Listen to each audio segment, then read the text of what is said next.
So I appreciate that introduction. As Curtis indicated, I'm going to turn off my video to kind of preserve bandwidth here. As Curtis indicated, I'm a veteran. I'm the mother of a veteran. I'm the wife of a former F-16 pilot. I've worked for a service-disabled veteran-owned small business for over 20 years, and since the beginning of our journey in federal contracting. And I really believe in giving back to the veteran community. And one way I try to do that is with kind of sharing this information that I've gathered over the years regarding some of the publicly available databases that can provide some really useful information. So I've given this presentation, probably 5 or 6 times to different audiences. I've never done it in a webinar, so I'm hoping that there's not too many technical glitches. But again, I really appreciate the opportunity to kind of share some of the lessons learned that I've developed over the years.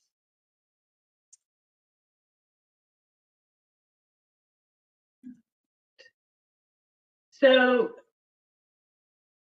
being successful in the federal marketplace can be very stressful. It can be very frustrating.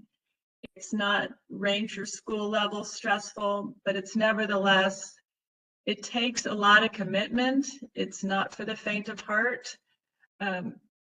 Much to people's misunderstandings, the federal government doesn't just hand over contracts. You have to be providing a service or a product that they need at a price that is competitive, and you have to be able to put that information into a proposal that convinces that agency that you are the right vendor for their need. So it takes a lot of persistence. It takes a lot of willingness to, okay, I got knocked down on that one, let me try again.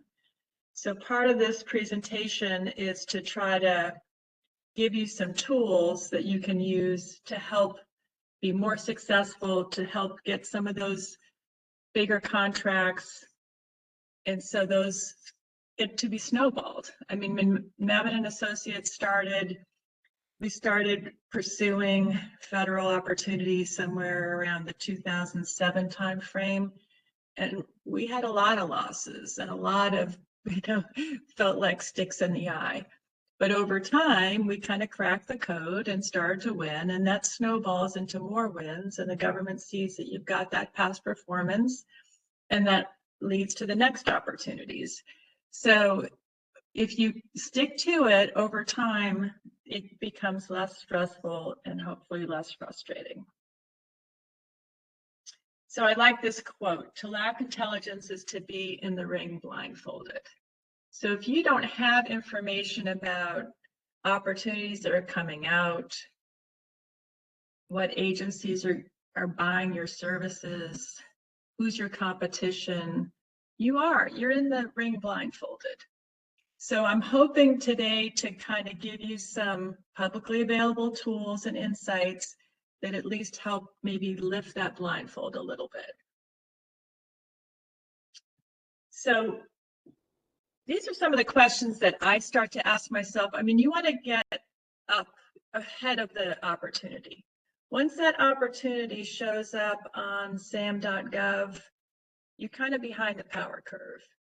So you want to try to understand what's going to be coming out on SAM. How is it going to be coming out? Who is your competition? So these are some of the questions that if you do good intelligence gathering, you can get those answers before that opportunity hits the street on sam.gov. So what opportunities are coming out and when? Who is the competition? Who's winning all these contracts? You might want to know that because you want to know who you're competing against as a prime contractor, but that can also be an opportunity to be a subcontractor. So if you're not quite ready to win big prime contracts, but you want to start getting some federal experience, if you know who the competition is, who's winning the work, maybe that's a company you want to team with. What pricing do you need to be competitive? And this is not an easy question to get answers to. But there is some information when I get into the Federal Procurement Data System that can give you at least some information about what that competitive range might be. Again, who might be good teaming partners, both if you want to be a subcontractor, you know, what primes are out there that you might want to try to team with, or if you're ready to be a prime contractor, who might you need on your team to provide some specialty services that you don't provide currently? Or who might be a good subcontractor teaming partner that has more experience with the agency that you're trying to win work with? Hey, Susan. Sure. Somebody asked, can you repeat that again? Why is the competition for the contract important? So, a couple reasons why you'd want to know who that competition is. If let's say you're selling, you know, laptop computers, and you're just starting to sell laptop computers to the government. Well, if you know, company ABC and companies DEF are winning huge contracts with the government, and those are the top, you know who the top 10 companies selling laptop computers to the government, that can tell you a couple of things. It can tell you, boy, I can never compete with ABC, laptop computer company because they have such cheap prices and I have better equipment. Or maybe I need to team with ABC company. So just knowing who's winning the work in your particular industry can help you with teaming. It can help you understand who you're up against in the ring. Hopefully that helps answer that question. And I think when I go into some of the examples, maybe that will further clarify that question. How many proposals were received the last time? A lot of the contracts come out periodically. They may come out, the same scope of work may come out every year. It may come out every 5 years. So knowing how many companies submitted a proposal last time around kind of gives you a sense of how much interest and how much competition is there. What agencies are buying your goods or services? That's a really important question, because you may want to work for, say, the post office, but if the post office isn't buying what you're selling, you're spending a lot of time and energy knocking on post office doors that may not yield results. So trying to understand, who needs your service is very important. And then what's the likelihood that that opportunity is going to be set aside? I think there's probably a number of service disabled or veteran-owned small businesses on this call. You want to know, is it going to be set aside for service disabled veteran-owned small business or woman-owned, if that's your category, or 8A? Knowing that, there's a high likelihood that next time around it will be set aside in the same way. If it was set aside as 8A last time, you can pretty much forget it. It'll be 8A next time. So knowing, how did it come out last time gives you an opening into what it's going to come out next time. So external intelligence gathering is just as important as kind of the internal that I'm going to go into, but just kind of high level, get out and meet with the clients, meet with the prospects, meet with potential teaming partners, get to know those small business points of contact. They can be hugely helpful, especially if you're just getting started. Attend networking events and conferences, whether those are regional or national. The VA has put on a national small business conference for years. They currently are teamed with the Society of American Military Engineers. Our company's attended every one since the beginning, and they're really helpful. They both provide a lot of information and sessions like this, but there are also other vendors. There's people to talk to. There's a lot of networking opportunities that can be really valuable. and then strategize with those key partners or potential prime contractors. And that you can do either in those conferences or one-on-one, or try to set up those meetings. And, get out of the office. My boss used to talk about, that's where the molecules collide. If you get out of the office, you may end up being at the right place at the right time for hearing about an opportunity. And to get answers to those questions that I presented earlier.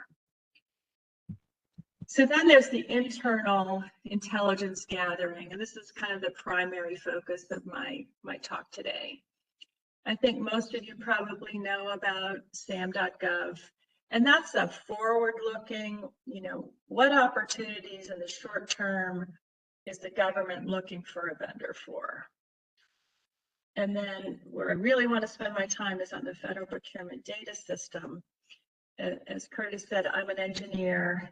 Engineers like data. They like attention to detail.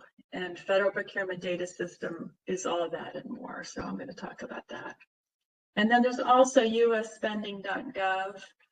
And there are commercially available services.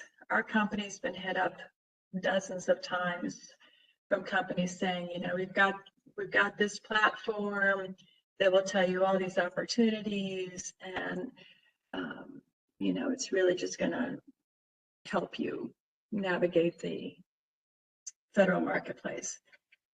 And those programs are good. They're very costly generally. And the bottom line is they pull most of their information right out of Federal Procurement Data System. And they may repackage it, and they may have a nice fancy platform. And some of them have some forward-looking features, and some of them really just take Federal Procurement Data System and repackage it. So before you go spending money on maybe a commercially available service, if you haven't tried to crack the code with Federal Procurement Data System, which is free and a government system, my suggestion is to try that first, and I'm going to walk you through that a little bit. So quick recap on SAM.gov. It's the primary portal for federal opportunities. Again, it's forward-looking. What is the government looking to buy? Typically, response time is 30 days or less. Sometimes it's, a few days. There is some historical data. If you know the old solicitation number, you may be able to search that and find the old statement of work. I've done that occasionally where, okay, what was the nature of the work last time around? Because that's probably what it's going to be the next time around. It doesn't happen all the time, but they will occasionally put on SAM who won the contract and the value, although not always. There's some search and notification capability. If you just want to do a simple search, you don't need a login or an account. But if you want some notifications of, okay, they issued a modification or an update, then you need to have a login and an account. SAM.gov doesn't include everything, doesn't include all opportunities. For instance, it doesn't have GSA schedule opportunities, purchase card jobs, and some other things. Big, large GSA type contracts would not be in there either. So SAM.gov, there's a search function. You can put in NAICS codes, North American Industry Classification Codes. That kind of describes your product or service that you provide, your primary product or service. So you could put that in there. I do it every day. I put my primary NAICS code that I'm interested in, do a search, see what's new, what's come out. But you can also search by agency, by location, by keywords in the scope of work, if you've got the solicitation number. There's lots of different ways to search in SAM.gov. And at the end, if there's interest, I can kind of do a quick demo of SAM.gov.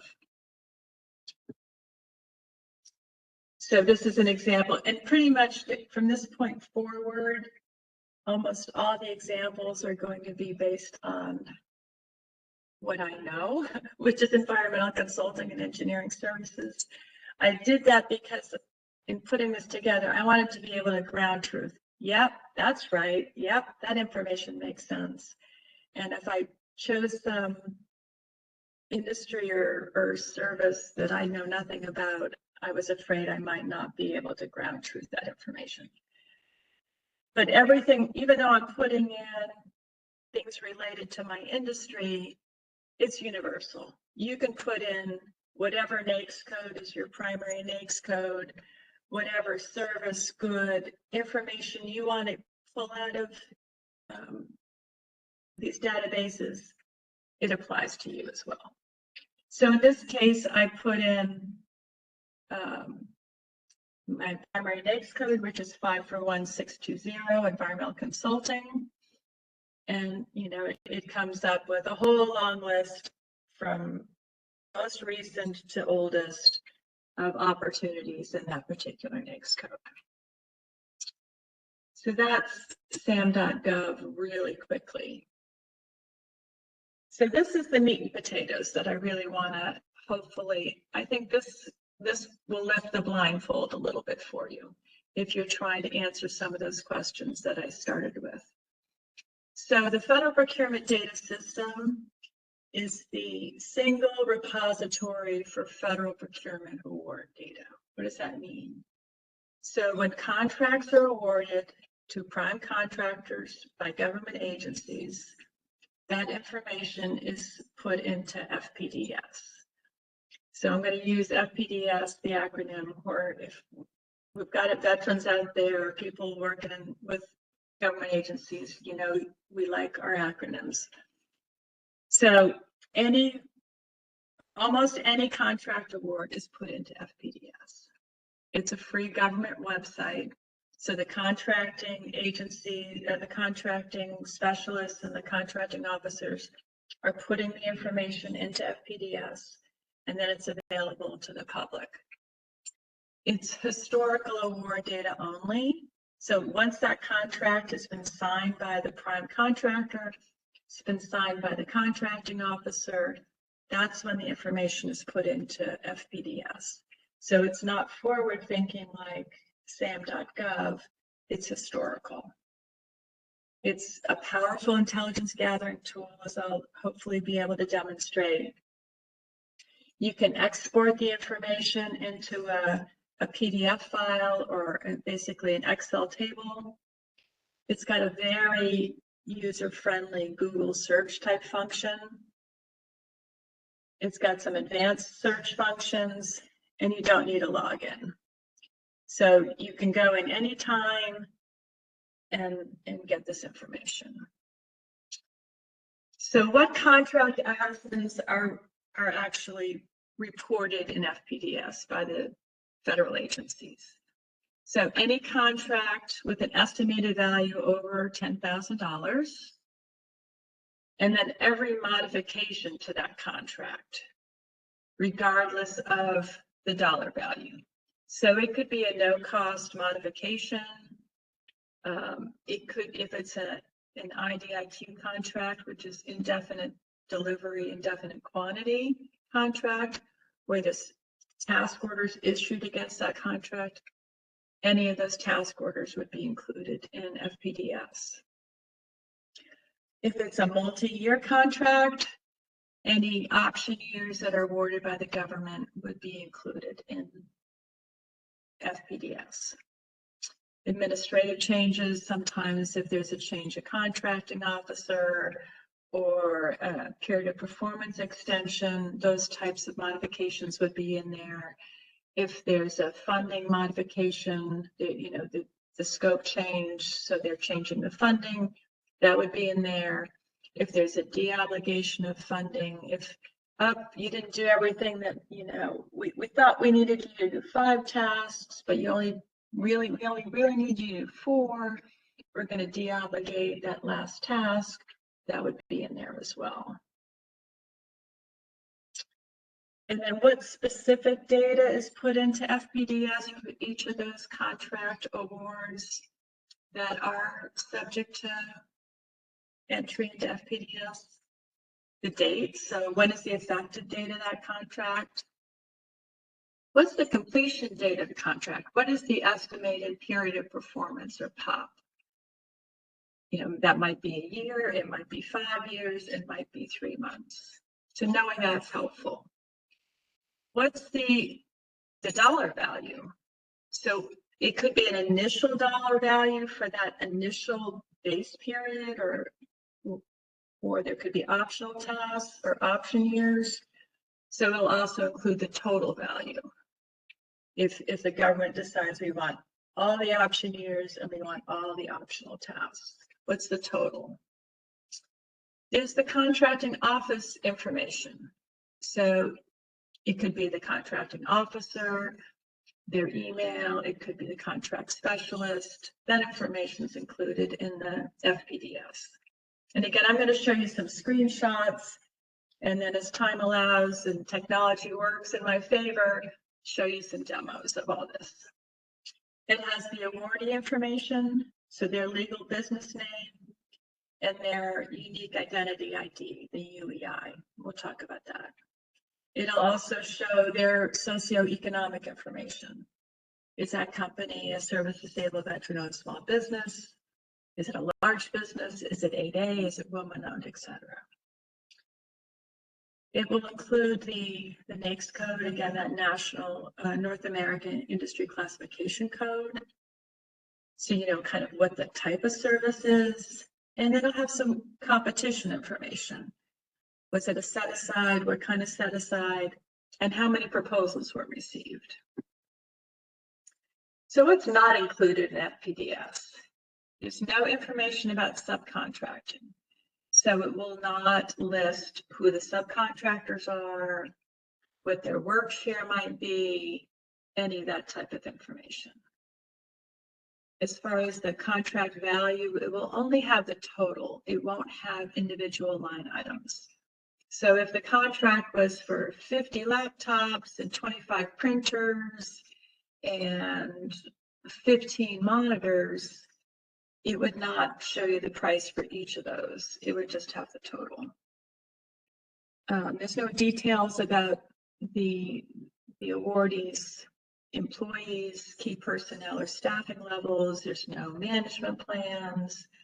It doesn't include the actual statement of work or objectives, or any of the terms of the contract or FAR clauses, or any other company-specific information from their proposal or any other proposals that they've received. So none of that information is in FPDS. So this is what it looks like. And at the end of this presentation, I've got links to all these sites and more.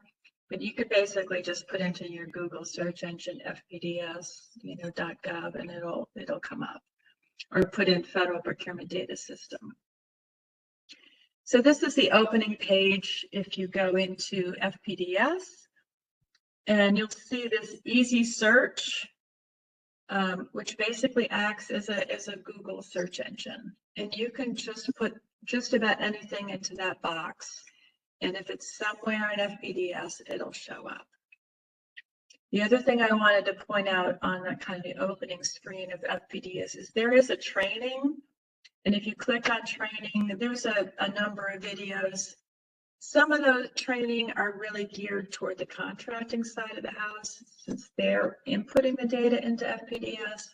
But there's some useful tutorials and videos for people like us trying to get information out of FPDS.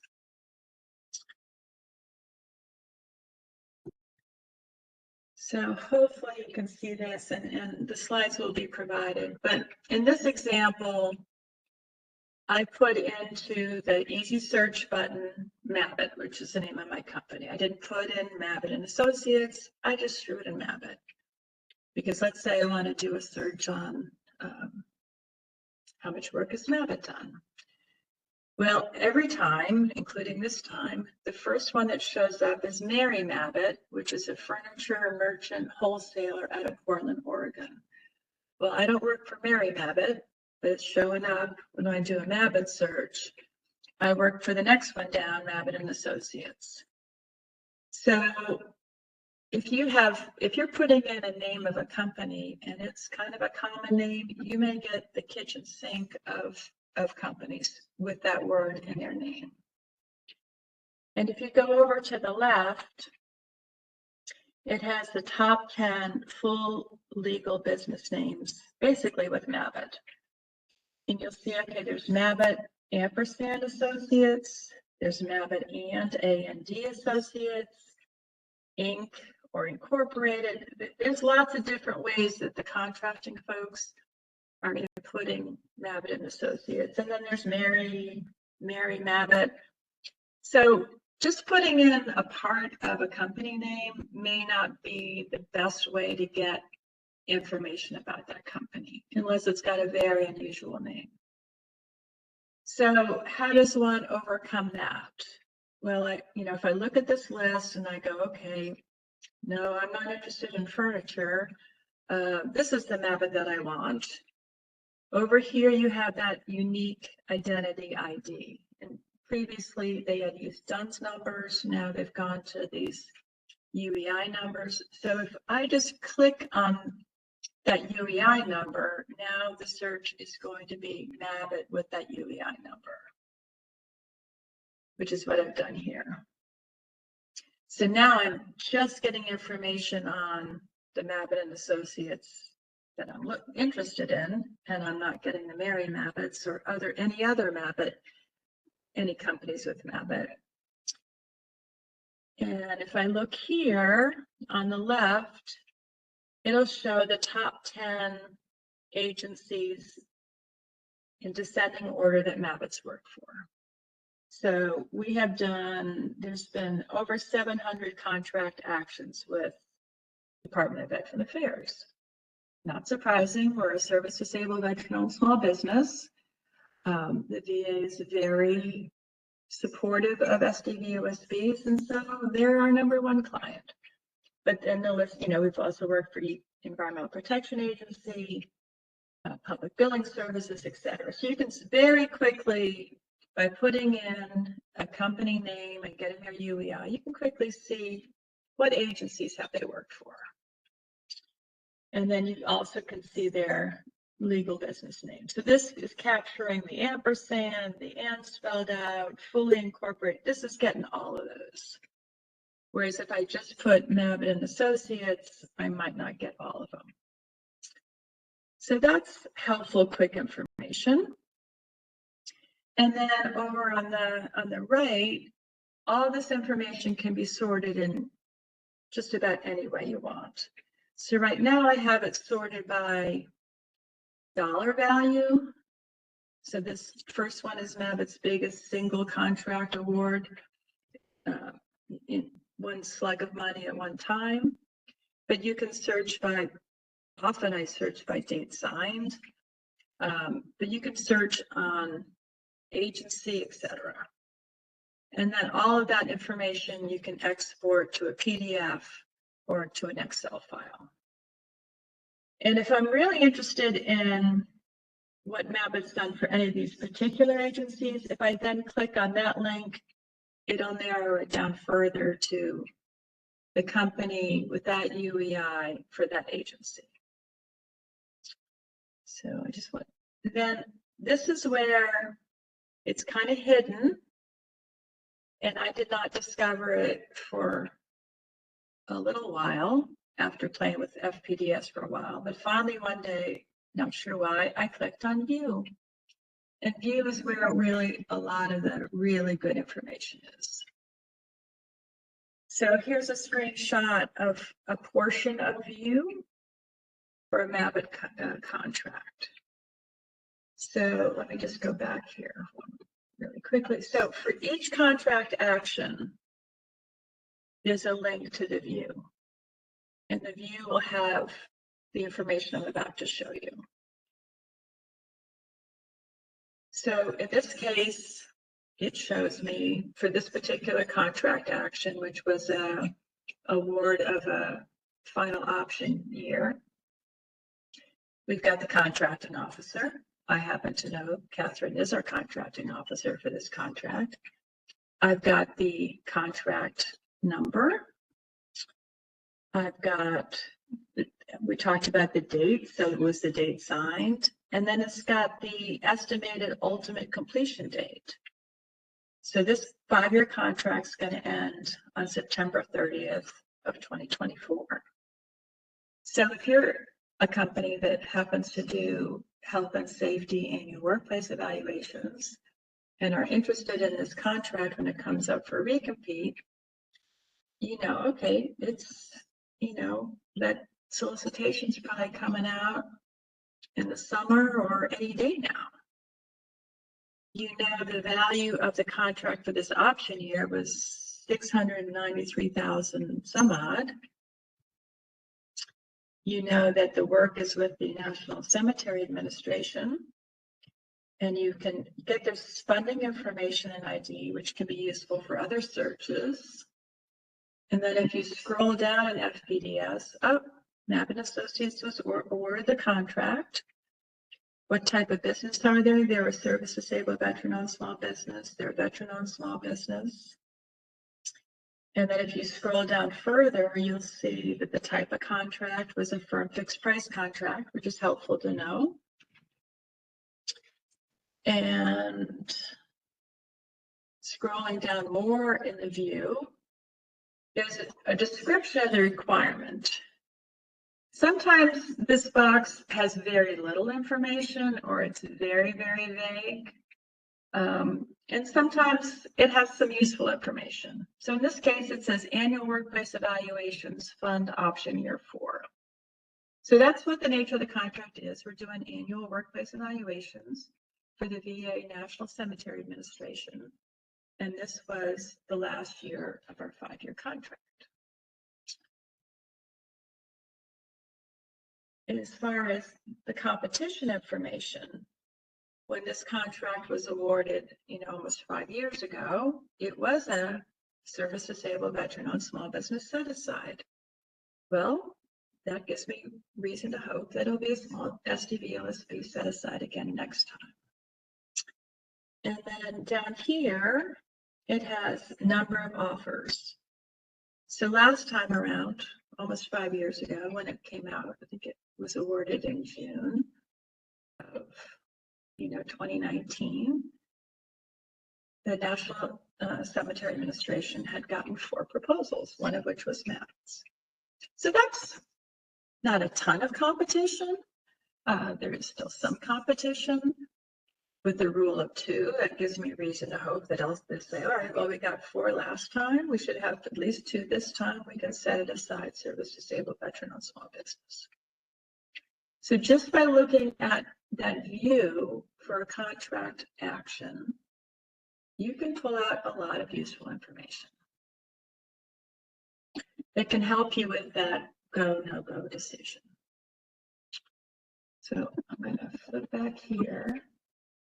I told you that you can export the information to an Excel file, and that's done by clicking this CSV button.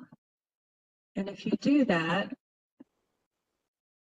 you can, this is a manipulated version of that. There are a lot more columns that I've hid and deleted. If you've got somebody that's pretty good with Excel, they can pretty quickly kind of clean up that Excel file export. But there's a lot of good information. So this is just a very small portion of an export for Mabbett using that UEI number for Mabbett.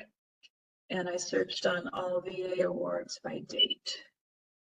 So these are just some of the columns that you can pull out. The spreadsheet's way too big to put on the slide, but it has the contract number, the obligation, the date signed, who in VA. So 241 is VISN 1, which is VA New England.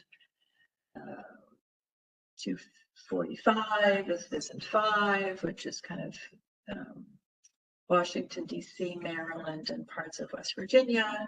You can see a description of what the award was, and the NAICS code. And again, there's over 700 of these for Mabbett for VA awards, but you can export that information.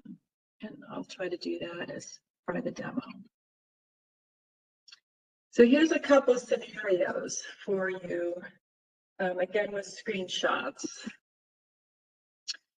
And this goes back to, I think someone had a question about competition. So if your question is, who are the top 10 firms providing the VA engineering services? And that NAICS code's 541330. That's your question. You want to know who the top 10 engineering services firms doing work for the VA. So why might you want to know that information? Well, again, you might need that for possible teaming partners, or if you want to be a subcontractor who's winning a bunch of engineering services, and maybe you provide specialty engineering services, and so you want to find some team partners. Or you want to know who's winning the work, and what are they winning that work at that price for? So in FPDS, you could, in that easy search bar, put in 541330, which is the NAICS code for engineering services. And then you can put Veteran Affairs, and it pulls up, over 26,000 award actions in engineering services for the VA. And then these are the top 10, and this comes up automatically. These are the top 10 companies doing engineering services for the VA. And I happen to know the top one, Apogee Consulting. Yes, they work for the VA nationwide. We've teamed with them. They're an OSDBU. And same with some of these others. So very quickly, right, just putting in that NAICS code, and whatever NAICS code you want, whatever one you're most interested in, you can put that in. You can then add the agency that you're interested in, and you can see who's doing work in that NAICS code for that agency. And you can drill down even more. If I was really interested in only a particular part of the country for that agency, a particular VA medical center, you could drill down. So here's another example. This is a real world example. So, you know that the Center for Disease Control, CDC, periodically issues a solicitation for environmental compliance audits. And I want to know who won last time, when does the contract end, so I can know when to plan for the recompete, what was the winning price, how many proposals were received last time, was it set aside, and how was it procured? Because I want to get ahead of that opportunity. I want to work for CDC. I know that they have this need. I know it regularly comes out. So how can I get some information to help plan or make that go no go decision? So all I did was, I didn't do a screenshot, but if I put in CDC environmental compliance audits in that easy search box, there's my answer. And I go to view. I know HGS Engineering won it last time. Their contract ends December 31st, 2025. The winning price for that 3-year contract to do environmental compliance audits was $52,905.98. There were 7 proposals received, which is quite a lot, and it wasn't set aside, and it was procured on GSA schedule. So if I have this information and I'm trying to decide, okay, what's my strategy for next time around? If I can't come anywhere close to that winning price, and I know there were 7 proposals, and I know now HGS has past performance, I may say, you know what, I'm gonna no-go this opportunity. Or I'm gonna try to have CDC consider an SDBUSB set aside, although HGS is SDBUSB. So it gives you some information that then you can plan going forward. if I just see this showing up on sam.gov or GSA eBuy, I'm behind the power curve if I wait that long. So here's another one. Hopefully I can do this live. So Miller Remick, and we get these calls all the time. Companies we've never heard of, companies we've heard of. Hey, you know, we want to be on your team. We know you're the incumbent, or we know it's STD, OSB, and we're the greatest things in sliced bread, and you have to have us on your team. And, you know, sometimes we know the company that's calling and we know that they're a good team partner, or they've already been a team partner, and, you know, absolutely we want you on the team. But a lot of times we get these calls and we don't know these people at all. But they'll tell a big story. Oh, we've done so much work for this agency or that agency. So if you want to kind of ground truth what they're telling you to see whether, one, they do have that past performance with the agency, FPDS can give you those answers. So in this hypothetical, Miller Remick, and I've got their UEI, is calling me up saying we've done lots of work for the VA. We want to be on your team for this big opportunity in Visit 4. Visit 4 again is Pennsylvania, Delaware, maybe parts of West Virginia, I'm not sure. The opportunity's out, it's requiring engineering services, but you know, let's say you've never heard of Miller Remick. So here I go, share content.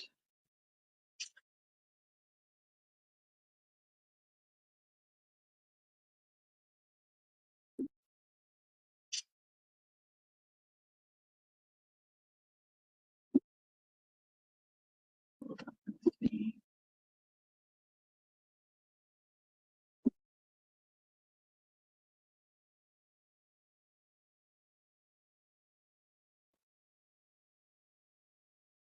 Let me guess, you cannot see my live demo. Share content. Oh, here we go.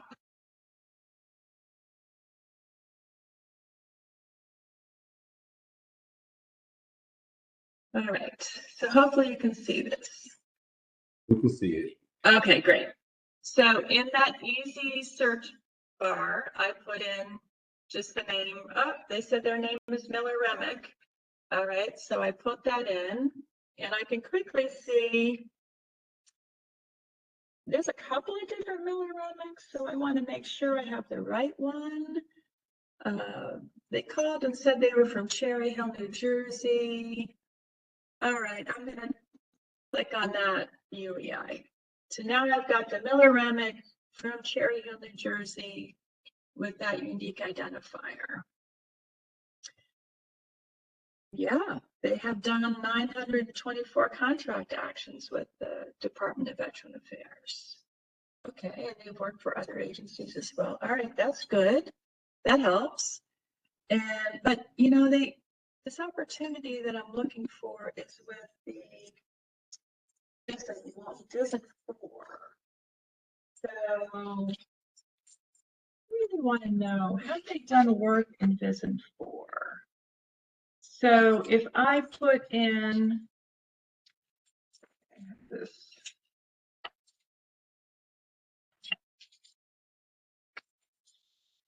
so the Visit 4 number is 36C244. So I'm going to narrow my search down from Miller Remick and the VA to Miller Remick Visit 4 only to see whether they've really done that work. Wow, okay, they've done 232 contracts with Visit 4. So even if you've never heard of Miller Remick when they're calling you up, you've now confirmed that they've done a lot of work for Visit 4. So if I go and sort by date sign, okay, when did they last do work with Visit 4? Oh, they were awarded something on March 29th. hey, that's pretty good. What was the nature of that work? So if I go to the view, so that was a $55,000 job in Vision 4. And here against the view, so it was a no-cost time extension. There were 3 offers received on the initial. And you can then go back. And you could look at the next one and the next one and the next one. Or you could export that information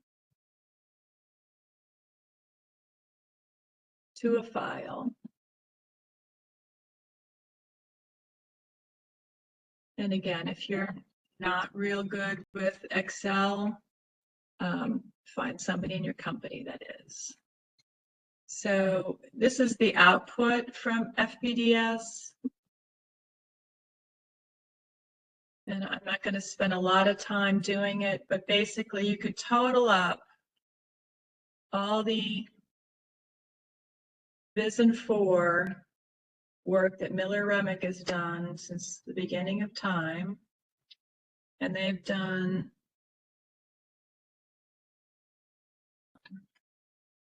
$17 million of engineering work in Vision 4.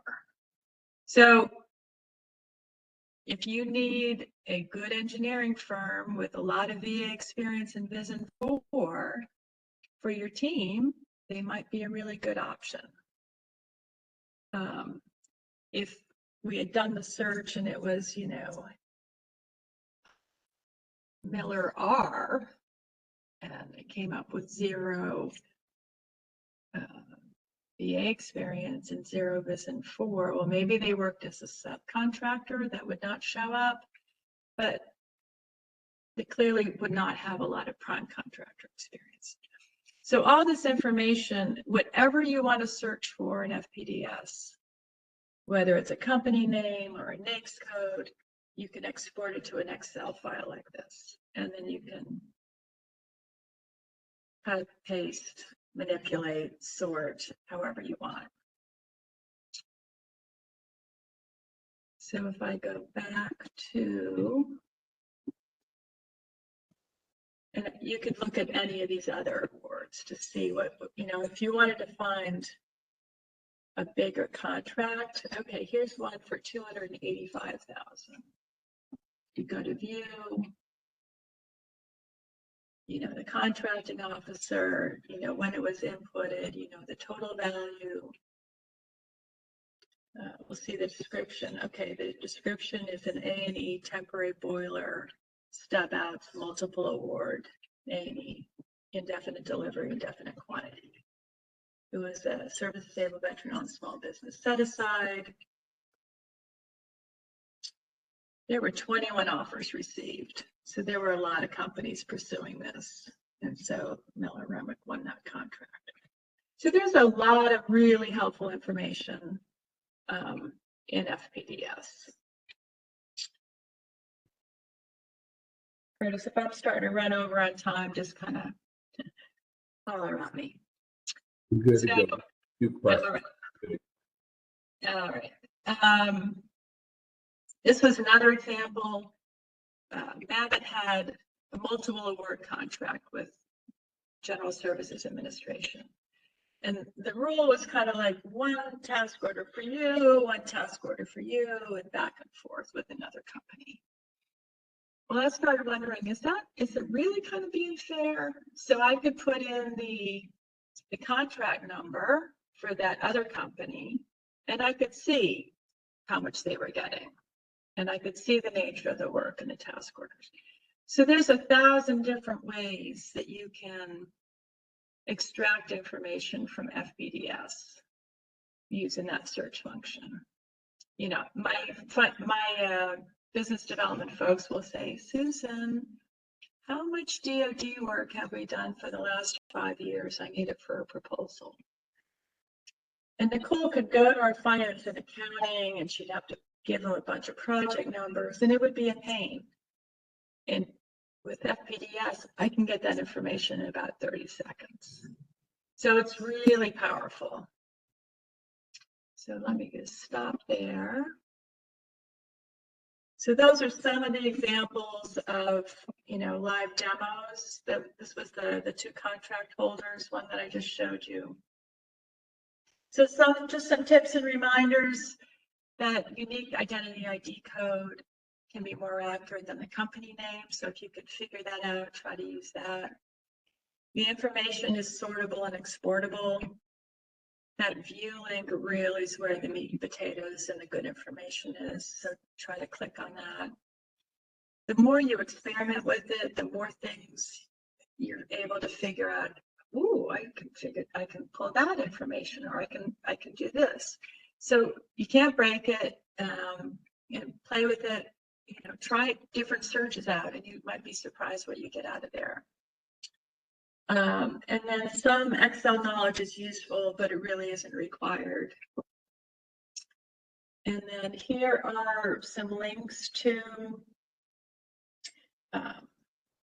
FPDS, the videos, and then SAM as well.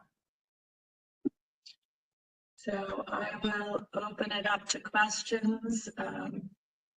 If people want, I could try to on the fly do a sort and see where that gets me. But happy to try to answer any questions that anybody has. And I'll let Curtis, I'll let you kind of screen the questions for me. I got you. We got a few. Do you know if GSA contracts over 10K show up on FPDS? Do I know if the GSA what shows up? If the GSA contracts over 10K show up on FPDS? Yes, they do.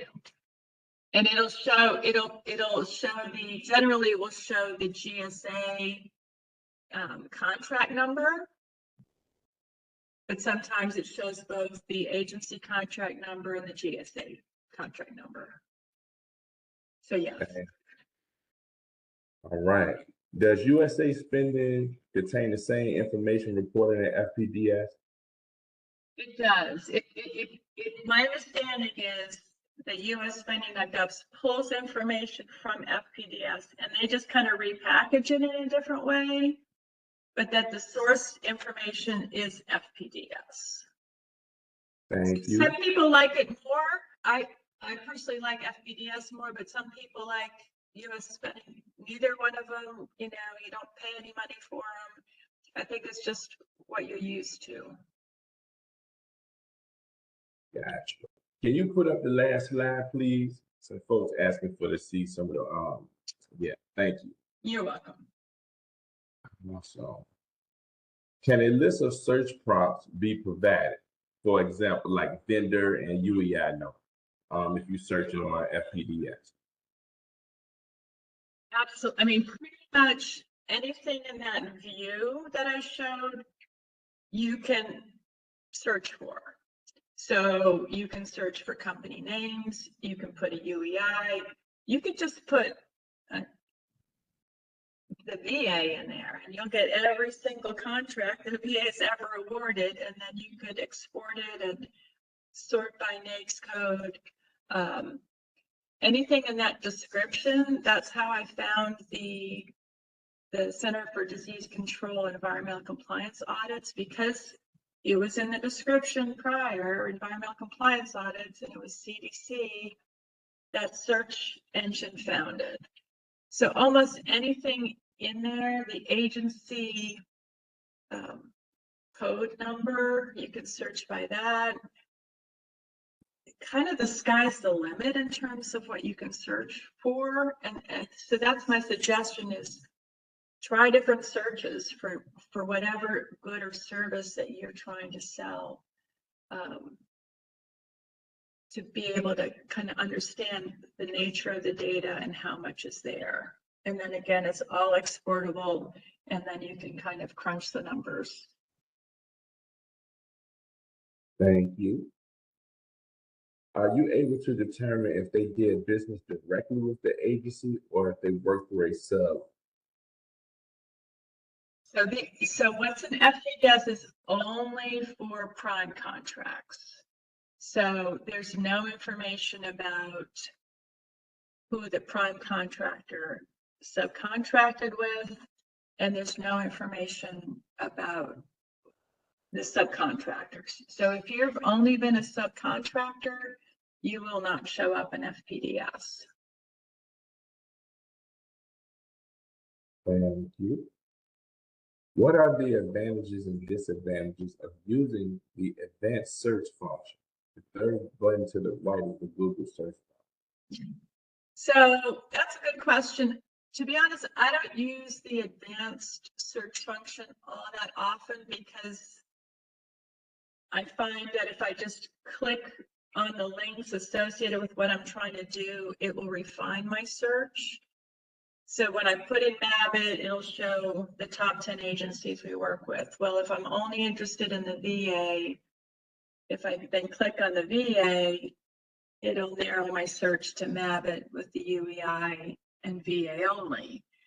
And then I could further narrow my search just within the search bar by clicking the link.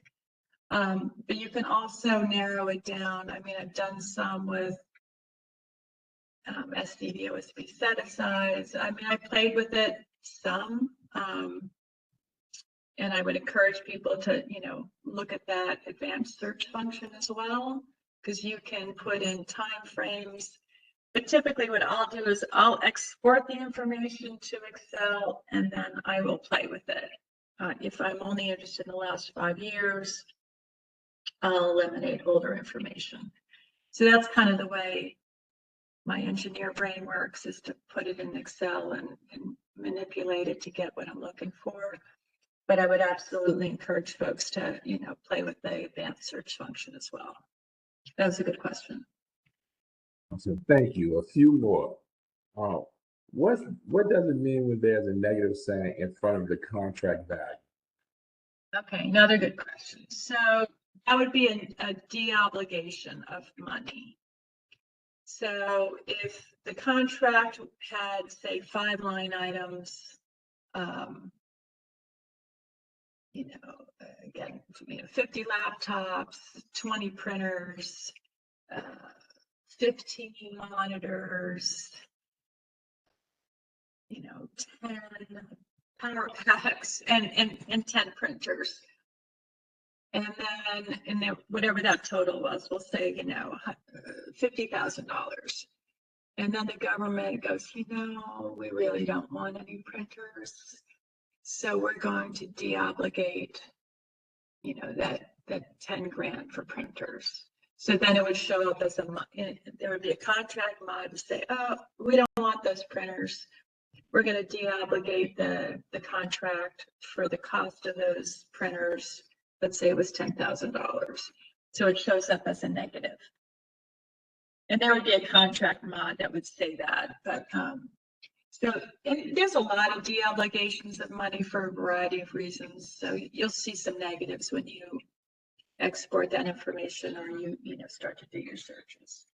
It doesn't mean that they did something wrong. It typically just means, oh, the government decided, what, we don't really want that after all. Thank you. Last question.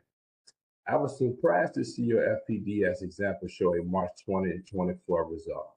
Has the government done away with the multi-month delay they used to occur for newly awarded contracts to show up on FPDS? So my understanding is that Department of Defense has a longer period of time to put their information in FPDS for national security reasons. I'm not sure if it's 30 days or 60 days that they have to put information into FPDS, but other agencies have a much shorter timeline in terms of what to put into FPDS. I mean, I've seen times where we've gotten a contract and the same day it's entered in FPDS. So I think the Department of Defense has a longer period and they may delay putting information in FPDS. I don't know if the questioner was thinking about a DoD contract, but that's my understanding. Thank you, Ms. Smits. Well, thank everyone for attending today. I appreciate you, Ms. Susan. This was a great webinar and a great training, some wonderful information. I hope everybody, receives some great information and can take this back and use as well. Please fill out the survey at the end of this webinar. Let us know how you did today, and we look forward to seeing you later. Have a wonderful day, and thank you for everything. Thanks, everybody.